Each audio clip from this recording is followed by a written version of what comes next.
BJP ಕಾರ್ಯಕರ್ತ ವಿನಯ್ ಸೋಮಯ್ಯ ಅವರ ಆತ್ಮಹತ್ಯೆ ಪ್ರಕರಣಕ್ಕೆ ಸಂಬಂಧಪಟ್ಟ ಹಾಗೆ ಪ್ರತಿಭಟನೆ ಮಾಡಲಿಕ್ಕೆ ಬಿಜೆಪಿಗೆ ಸಜ್ಜಾಗಿದೆ. ಈಗ ಸ್ಥಳದಲ್ಲಿ ಮಾಜಿ ಶಾಸಕರಾಗಿರ್ತಕ್ಕಂಥ ಕೆಜಿ ಬೋಪಯ್ಯ ಅವರು ನಮ್ಮ ಜೊತೆಗಿದ್ದಾರೆ. ಸರ್ ಹೇಳಿ ಸರ್, ಇವತ್ತು ಪ್ರತಿಭಟನೆಯ ಪ್ರಮುಖವಾಗಿರ್ತಕ್ಕಂಥ ಬೇಡಿಕೆ ಏನು?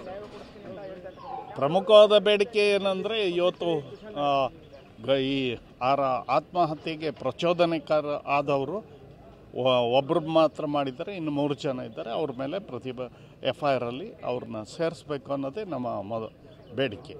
ಅಣ್ಣಣ್ಣ ಅವ್ರು ಹೇಳ್ತಾರೆ ವಿನಯ್ ಅವರು ಯಾರು ಅಂತೇಳಿ ನಮಗೆ ಗೊತ್ತೇ ಇಲ್ಲ, ಆತನ ಪರಿಚಯವೇ ಇಲ್ಲ ಅಂತಕ್ಕಂಥ ಮಾತನ್ನು ಹೇಳ್ತಾರೆ. ಪರಿಚಯ ಇದ್ದ ವ್ಯಕ್ತಿ ಆದರೆ ಅವ್ರನ್ನ ಹೊಗಳಿಕೊಂಡೇ ಇರ್ತಾರೆ.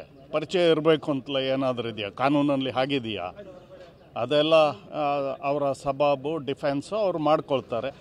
ಯಾರೋ ಹೇಳಿದ್ರು ಅವರು ಆ ಡೆತ್ ನೋಟೇ ಆಗೋದಿಲ್ಲ ಅಂತ. ಅದು ಕೋರ್ಟ್ ತೀರ್ಮಾನ ಮಾಡುತ್ತೆ, ಇವರೆಲ್ಲ ತೀರ್ಮಾನ. ಅವ್ರ ಪ್ರಕಾರ ಅದು ಡೆತ್ ನೋಟ್ ಅಲ್ಲ.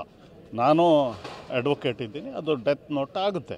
Let the court decide. ಅದೇ ಸರ್, ಅವ್ರು ಕ್ಲಿಯರಾಗಿ ಹೇಳ್ತಾರೆ ಇದು ಡೆತ್ ನೋಟ್ ಹೇಗಾಗುತ್ತೆ. ಅವರು ವಾಟ್ಸಪ್ಪಲ್ಲಿ ಬರೆದಿದ್ದಾರೆ, ಡೆತ್ ನೋಟಲ್ಲಿ ನಮ್ಮ ಹೆಸರು ಎಲ್ಲಿದೆ, ಹೇಗೆ ನಮ್ಮ ಹೆಸರು ಸೇರ್ಸಕ್ಕೆ ಬರ್ತದೆ ಅಂತಕ್ಕಂಥ ಪ್ರಶ್ನೆ. ಡೆತ್ ನೋಟಲ್ಲಿ ಅವ್ರ ಹೆಸರು ಇಲ್ಲ ಅಂತ ಇನ್ನೊಂದು ಸಲ ಓದಲಿ. ಬಹುಶಃ ಅವ್ರಿಗೆ ಕನ್ನಡ ಬರ್ತದೋ ಇಲ್ಲೋ ಗೊತ್ತಿಲ್ಲ ನನಗೆ. ಸರ್, ಬಿಜೆಪಿ ಶವವನ್ನು ಇಟ್ಕೊಂಡು ಅಂದರೆ ರಾಜಕೀಯ ಮಾಡಲಿಕ್ಕೆ ಹೊರಟಿದೆ ಅಂತಕ್ಕಂಥ ಆರೋಪವನ್ನು ಕಾಂಗ್ರೆಸ್ ನಾಯಕರುಗಳು, ಕಾಂಗ್ರೆಸ್ನವರು ಅವರ ವೈಫಲ್ಯತೆಯನ್ನು ಅವರು ಮಾಡಿದಂಥ ಅನಾಚಾರಗಳು ಏನಿದೆ ಅದನ್ನು ಮುಚ್ಚಿಕೊಳ್ಳಲಿಕ್ಕೆ ಇದೊಂದು ನೆಪವನ್ನು ಹೇಳ್ತಾರೆ. ಇದು ಭಾಳ ಸಲ ಹೇಳಿದ್ದಾರೆ. ಇದು ಫಸ್ಟ್ ಟೈಮ್ ಅಲ್ಲ. BJP ಕಾರ್ಯಕರ್ತರು, ಅಮಾಯಕ ಕಾರ್ಯಕರ್ತರು ಹತ್ಯೆ ಆಗುವಂಥದ್ದು. ಹಾಗೆ ಎಲ್ಲವೂ ಇದನ್ನೇ ಹೇಳ್ತಾ ಬಂದಿದ್ದಾರೆ. ಆದರೆ ನಾವು ಒಂದು 20 ವರ್ಷಗಳ ಇದ್ದಲ್ಲ, ಯಾವ ಕಾಂಗ್ರೆಸ್ ಕಾರ್ಯಕರ್ತ ಆತ್ಮಹತ್ಯೆ ಮಾಡಿಕೊಂಡ ಅಥವಾ ಯಾರ ಮೇಲೆ ಸುಳ್ಳು? ಒಂದು ಉದಾಹರಣೆ ಕೊಡಲಿ. ಇದು 2 ವರ್ಷದೊಳಗೆ ಈ ರೀತಿ ಎಷ್ಟು ಪ್ರಕರಣಗಳಾದವು? ಅವತ್ತು ಪೊನ್ನಂಪೇಟೆಯಲ್ಲಿ ಮರಳು ದಂಧೆಗೆ ಒಬ್ಬ ಯುವಕ ಬಲಿಯಾದ.